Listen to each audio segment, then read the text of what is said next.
هناخد قطعة كده ونشوف. شايفين الجمال والحلاوة.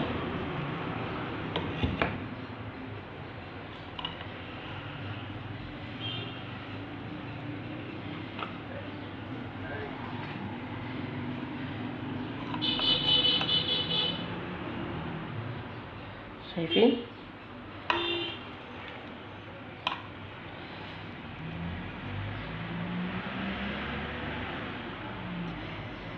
وجبة سهلة وسريعة وصحية في نفس الوقت بالشكل الجميل ده اهي.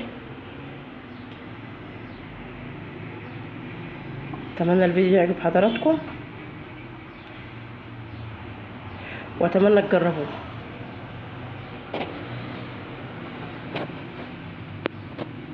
عملت لكم وجبة على نظام الطيبات بالبطاطس المسلوقة المهروسة بدون اي اضافات، بشوية ملح بس ومعلقة زبدة بلدي مع لحمة مفرومة، يعني كفتة باللحمة المفرومة بالشكل ده كده اهي. البطاطس اهي تحت، ومعانا الجبنة الموزاريلا والشيدر، وهندخل الكلام ده كله الفرن بالشكل ده اهو. هنحط الجبنة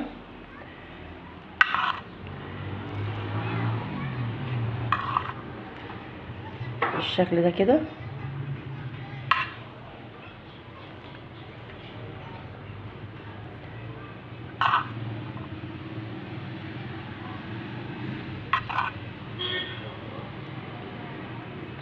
الوجبة دي على نظام الطيبات، احنا ماشيين على النظام.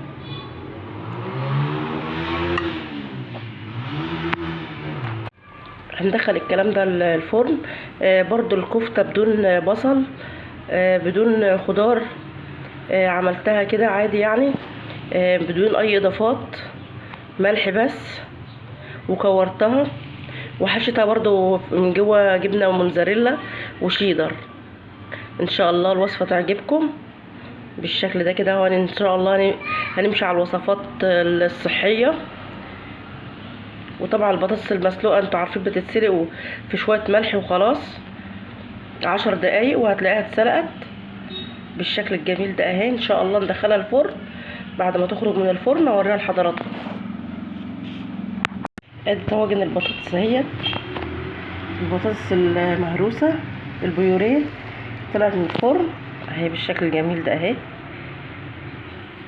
على طريقة نظام الطيبات. وجبة سهلة وخفيفة وجميلة، ان شاء الله تعجبكم. شايفين الجمال والحلاوة.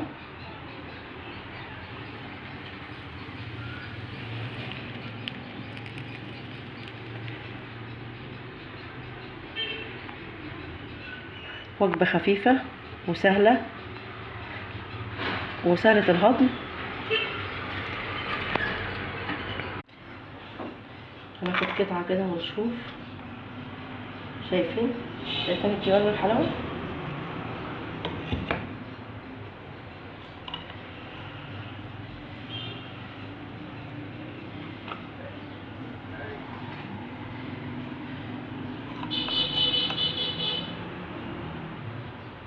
شايفين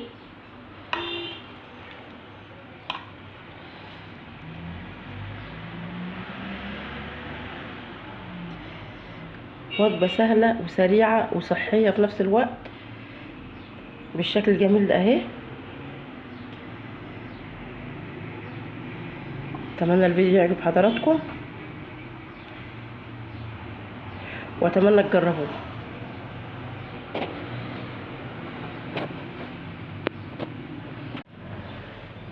شوف الحلاوة، شوف. شايفين تحفة تحفة. اتمنى تجربوها.